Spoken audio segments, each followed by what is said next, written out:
आपण पाहत आहोत इयत्ता 12वी कृती पत्रिका कशी असणार आहे, 80 गुणांची असणार आहे. त्यामध्ये आपण पाहिलं प्रश्न क्रमांक 1 प्रथम विभाग सुगम संस्कृत 6 गुण त्याला आहेत.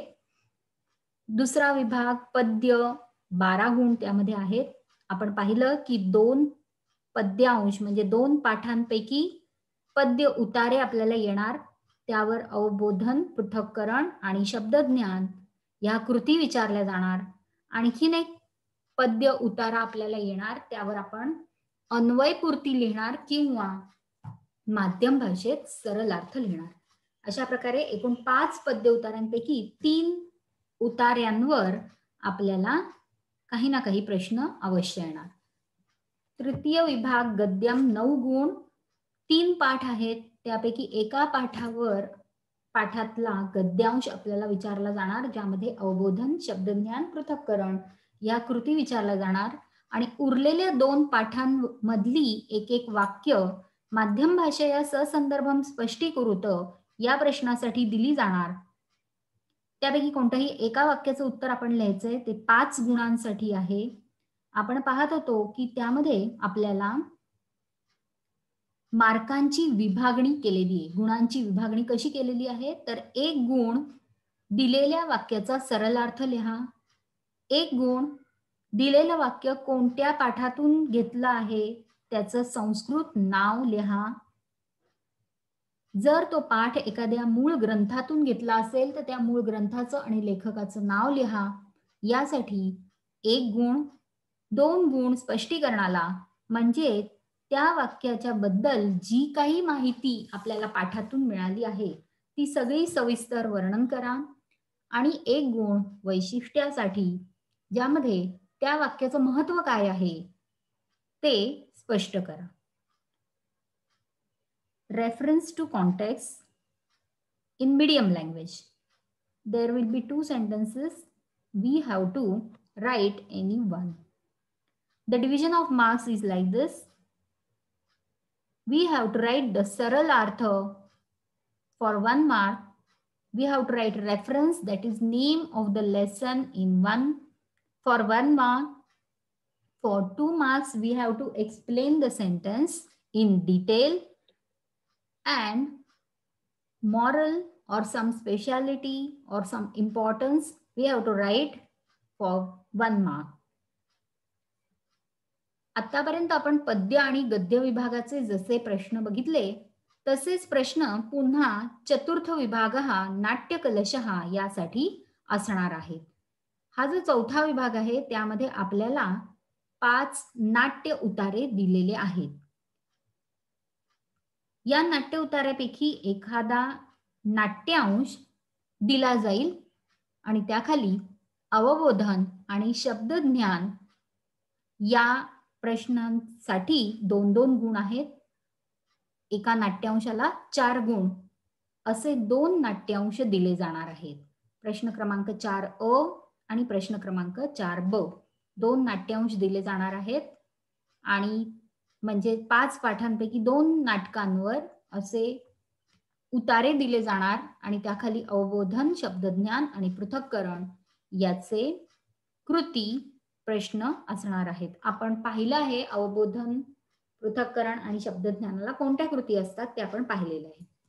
माध्यम भाषेया गद्य आणि पद्य विभागामध्ये ज्या कृती होत्या अवबोधन, शब्दज्ञान आणि पृथक्करण, त्याच कृती तशाच प्रकारच्या कृती इथे सुद्धा नाट्य विभागात असणार आहेत. माध्यम भाषेया ससंदर्भम स्पष्टीकुरुत यासाठी 2 नाट्य उतार्यांमधील वाक्य दिली जाणार आहेत. आपण कोणतंही एक लिहायचं आहे. या ठिकाणी पण आपल्या असं लक्षात येते की 5 नाट्य उतार्यांपैकी 4 नाट्य उतार्यांवर काही ना काहीतरी विचारलं जाणार आहे. 2 नाट्यांश येणार आहेत आणि 2 संदर्भासह स्पष्टीकरणाची वाक्य येणार आहेत. म्हणजे 5 पैकी 4 धडे परीक्षेला आपल्याला विचारले जाणार आहेत. म्हणून नाट्य विभाग सुद्धा अतिशय महत्वाचा आहे. आपल्याला या ठिकाणी माध्यम भाषेया ससंदर्भम स्पष्टीकुरुत याचं उत्तर जसं आपल्याला गद्यात होतं तसंच इथेही असणार आहे. 5 गुणांसाठी हा प्रश्न आहे. 1 गुण सरलार्थ, 1 गुण संदर्भ, 2 गुण स्पष्टीकरण आणि 1 गुण वैशिष्ट्य. So the same classification of marks in answer with reference to context for the नाट्य विभाग. पंचमः विभागः साहित्य परिचयः साहित्य विशेषः च. आता या ठिकाणी आपल्याला 2 पाठ दिलेले आहेत. त्यामध्ये एक आहे भारतविद्या आणि एक आहे नाट्य विभाग. आता यासाठी आपल्याला बहुपर्यायी प्रश्न विचारला जाणार आहे. म्हणजे गाळलेल्या जागा भरा अशा प्रकारचा प्रश्न असणार आणि 3 पर्याय दिले जाणार. त्यातला योग्य उत्तराचा पर्याय स्वीकारून आपण पूर्ण वाक्यात उत्तर लिहायचं आणि आपण जो उत्तर लिहिलेला शब्द आहे तो अधोरेखित करायचा आहे. So there will be MCQ type question for साहित्य परिचय, भारतविद्या अँड नाट्य विशेष.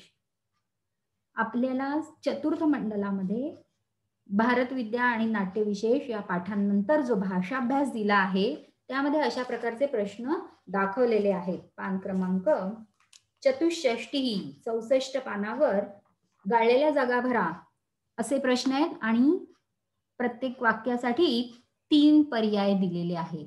अशा प्रकारचा प्रश्न आपल्याला प्रश्नपत्रिकेत येणार आहे. किंबहुना प्रश्नपत्रिकेत ज्या ज्या प्रकारचे प्रश्न आहेत त्या सगळ्यांचा सराव व्हावा म्हणून आपल्या पाठ्यपुस्तकात प्रत्येक पाठाखाली भाषाभ्यास स्वाध्याय दिलेले आहेत आणि त्यामुळे प्रश्नपत्रिकेतील या सगळ्या प्रश्नांचा सराव होणार आहे. षष्ठः विभागः लेखन कौशलम. यामध्ये आपल्याला चित्रपट वर्णन आणि वृत्तांत लेखन असे 2 प्रश्न जे 11वीत आपण शिकलो होतो तसे दिलेले आहेत. पाठ्यपुस्तकामध्ये षष्ठ मंडलम लेखन कौशलम पान क्रमांक 100+1 101 पानावर आपल्याला हे लेखन कौशलम दिलेलं आहे. त्यामध्ये चित्रपट वर्णन आहे.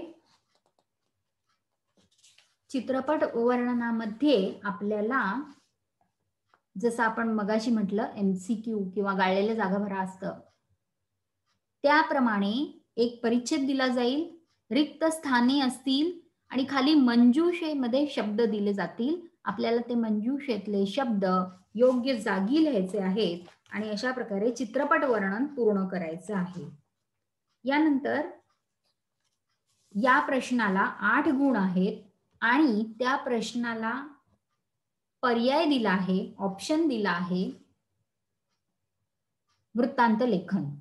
यामध्ये एक निमंत्रण पत्रिका दिलेली आहे. ती निमंत्रण पत्रिका पाहून आपण कार्यक्रमाचं वर्णन बातमीच्या स्वरूपात वृत्तांत स्वरूपात लिहायचं आहे.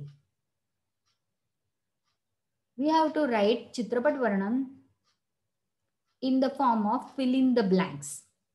The answers would be given in bracket.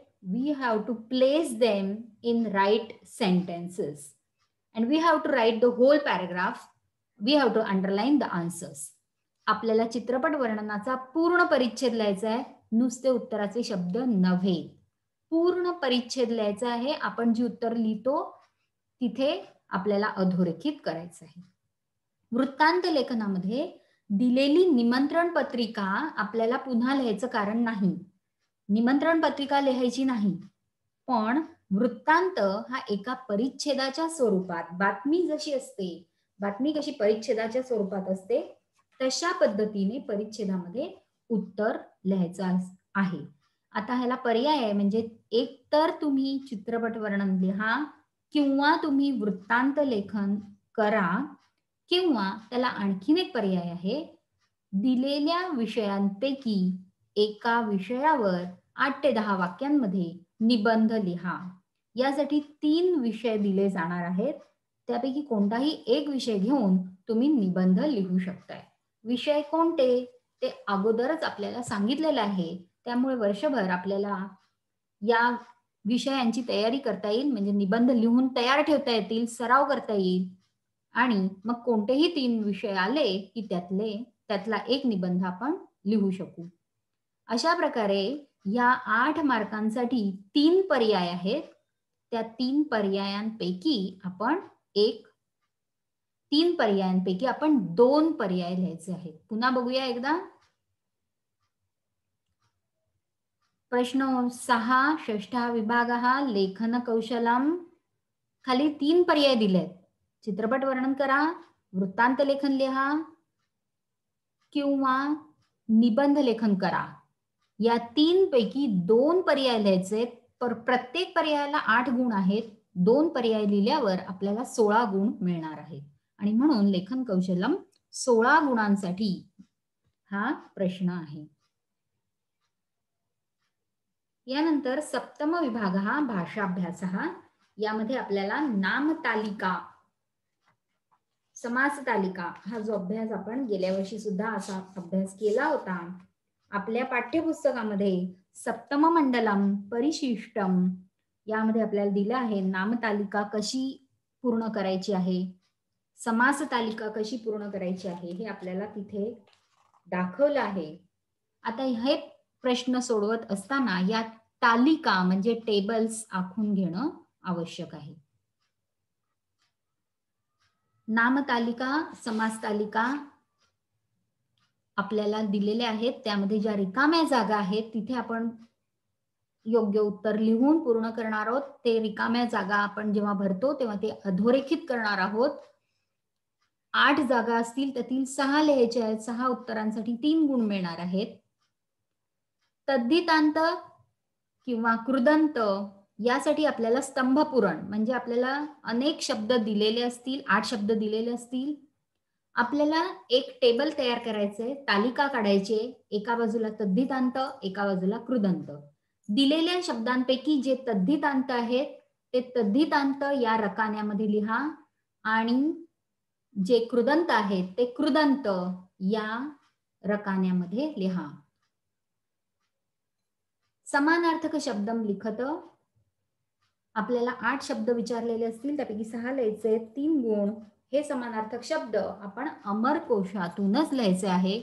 तिथूनच शब्द विचारले जाणार अमरकोशातून. आपल्याला अमरकोश दिलेला आहे आपल्या पाठ्यपुस्तकामध्ये. पान क्रमांक 117 117 पानावर दिला आहे. We have to complete the tables of nouns नामतालिका and compounds समास तालिका. 8 places are there. We have to write answers of at least 6 for 3 marks. We have to classify the given words whether they are tadhitanta or krudanta. So we have to draw a table in which there are 2 columns. First is tadhitanta, second is krudanta. We have to classify the words whether they are tadhitanta or whether they are krudanta. We have to write accordingly in the given columns.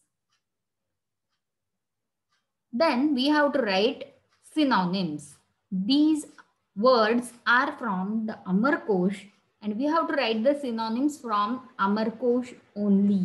असं झालेलं आहे की विद्यार्थ्यांनी समानार्थक शब्द तर लिहिला आणि तो बरोबर पण आहे, पण तो अमरकोशात दिलेला नाहीये आणि मग अशा वेळी विद्यार्थ्यांचे गुण विनाकारण कापले जातात. तेव्हा अमरकोशात दिलेला शब्द समानार्थी शब्द म्हणून लिहिला पाहिजे. त्यासाठी आपल्याला अमरकोशाचं वाचन आणि अमरकोश लक्षात ठेवणं आवश्यक आहे. पुढचा प्रश्न सूचनानुसारम परिवर्तनम कुरुत. यामध्ये 5 किंवा 6 दिलेले आहेत. आपल्याला 5 दिलेले असतात प्रश्नपत्रिकेत. इथे 6 दाखवलेत. त्या 6 पैकी 5 विचारले जातील प्रश्नपत्रिकेत. त्यापैकी 3 आपल्याला लिहायचे आहेत. त्यामध्ये पहिला आहे लकार परिवर्तयत. लकारम परिवर्तयत. त्यामध्ये वर्तमान काळातून भविष्य काळामध्ये, वर्तमान काळातून भूतकाळामध्ये किंवा आज्ञार्थामध्ये, विद्यार्थामध्ये अशा 4 वर्तमान काळ, प्रथम भूतकाळ, भविष्यकाळ आज्ञार्थ आणि विध्यर्थ अशा 5 लकारांमध्ये परस्पर परिवर्तन अपेक्षित आहे. यानंतर वचनम परिवर्तयत. यामध्ये एकवचन, द्विवचन, बहुवचन यांचं एकमेकांमध्ये परिवर्तन अपेक्षित आहे. सती सप्तमी रचनाम निष्कासयत. सती सप्तमी या रचनेच्या साठी एक पाठ आहे आपल्याला आणि सती सप्तमी रचना काढा असा हा प्रश्न आहे. वाच्य परिवर्तनम कुरुत. यामध्ये वाच्य परिवर्तन आपल्याला करायचं आहे.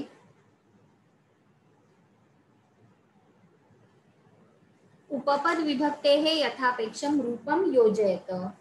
उपपद विभक्ती म्हणजे ज्या अव्यय किंवा क्रियापदांना विशिष्ट विभक्तीची अपेक्षा असते त्यांचा वापर केलेला असेल आणि आपल्याला योग्य ते रूप लिहून वाक्य पूर्ण लिहायचं आहे.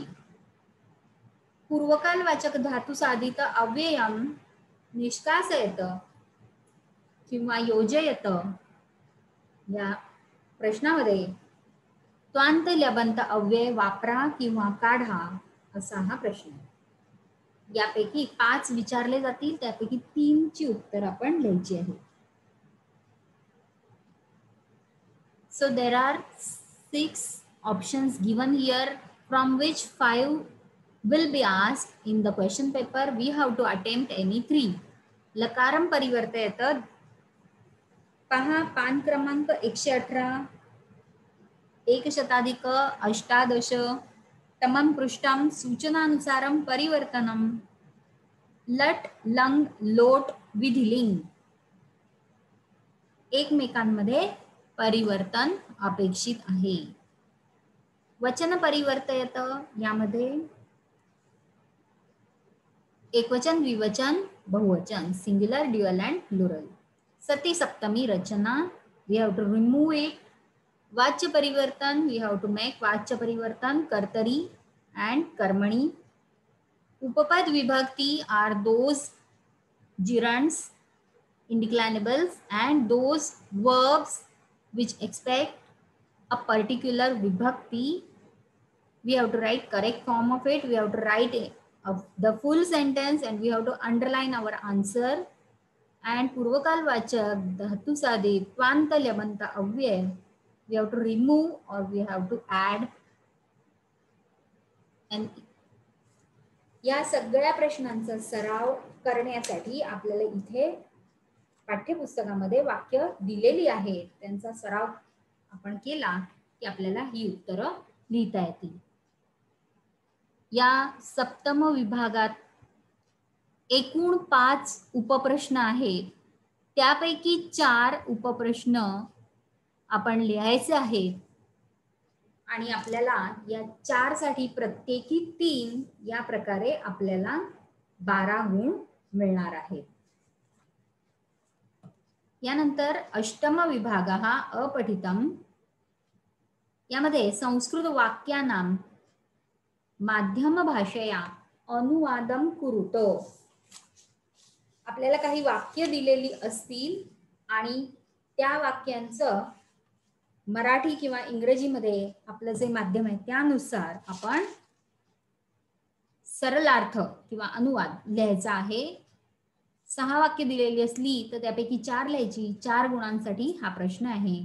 अशा प्रकारे 80 गुणांसाठी आपल्याला ही कृतीपत्रिका दिली आहे. याच्या पुढे अवबोधनाच्या कृती कोणत्या, त्यानंतर शब्दज्ञान, पृथक्करण, चित्रपट वर्णनामध्ये काय आहे, वृत्तांत लेखनामध्ये काय आहे, हे सगळं आपल्याला दिलंय.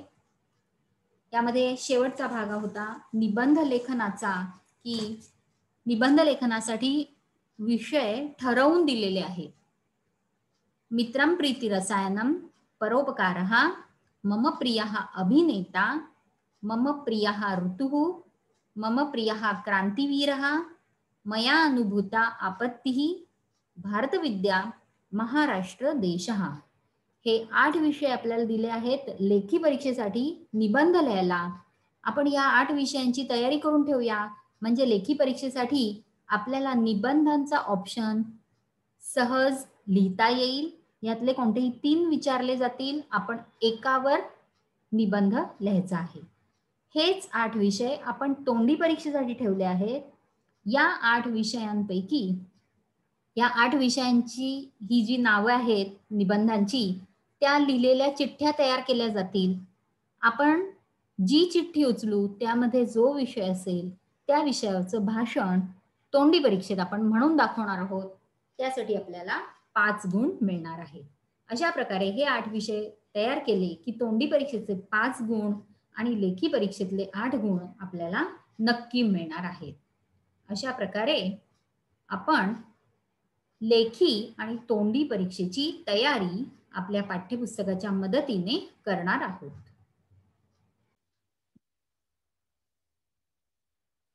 आपल्या पाठ्यपुस्तकाच्या सुरुवातीलाच प्रार्थना दिलेली आहे. ही प्रार्थना म्हणजे वेदांमधले मंत्र आहे. प्रार्थनेमध्ये खूप मोठी ताकद असते, कारण प्रार्थना ही एक प्रकारची सदिच्छा असते आणि आपण जितकी चांगली सदिच्छा जितके वेळा म्हणू तितकं आपलं अंतर्मन ते ऐकतं आणि खरोखर त्या दिशेने सकारात्मक कल्याणकारक गोष्टी घडण्यास सुरुवात होते. आणि म्हणून प्रार्थना म्हणणं आपल्या संस्कृतीमध्ये अतिशय आवश्यक मानलं आहे. आपल्याला हे प्रार्थनेचे एकूण 5 मंत्र दिलेले आहेत.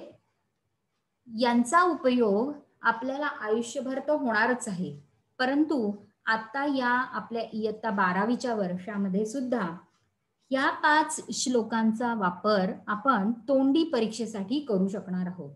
तोंडी परीक्षेला 5 गुणांसाठी आपण 5 श्लोक म्हणून दाखवायचे आहेत. तर आपण या ज्या प्रार्थना आहेत हे श्लोक जरी म्हणून दाखवले तरी हरकत नाही. त्यासाठी आपण हे श्लोक कसे म्हणायचे आहेत त्याचा सराव करूया. पहिला मंत्र किंवा प्रार्थनेतला पहिला श्लोक. अहम प्रथमम गायामी भवन्तः अनुगायन्तु. मी इथे म्हणते आहे, तुम्ही मी जसं म्हणेन त्याच्या मागोमाग म्हणणार आहात. तुमचे माईक म्यूट राहू देत. तुमचा आवाज इथपर्यंत मला येणार नाही तरी सुद्धा तुम्ही तिथे म्हणणार आहात. तुम्ही जिथे आहात तिथे तुम्ही ऐकून म्हणणार आहात, म्हणजे म्हणण्याचा सराव आपला होणार आहे. ओम भद्रं कर्णेभिः शृणुयाम देवाः. ओम भद्रं कर्णेभिः शृणुयाम देवाः. भद्रं पश्येमाक्षभिर्यजत्राः. भद्रं पश्येमाक्षभिर्यजत्राः. स्थिरैरङ्गैस्तुष्टुवांसस्तनूभिर्व्यशेम देवहितं यदायुः. व्यशेम देवहितं यदायुः. ओम शांति शांति शांति. ओम शांति शांति शांति. ओम हे एका अक्षरामध्ये परब्रह्माचा उल्लेख करणारं अक्षर आहे. ओम म्हणजेच परमात्मा, ओम म्हणजेच परब्रह्म. ही संपूर्ण सृष्टी ज्याने निर्माण केली ते परमतत्व म्हणजेच ओम. त्याचा आपण उच्चार करतो आहोत त्याच्याबद्दलची कृतज्ञता दाखवण्यासाठी. या प्रार्थनेत काय म्हटलं आहे? आम्ही आमच्या कानांनी भद्रम म्हणजे कल्याणकारक ऐकावे, म्हणजे आमच्या कानांवर चांगल्या गोष्टी पडाव्यात.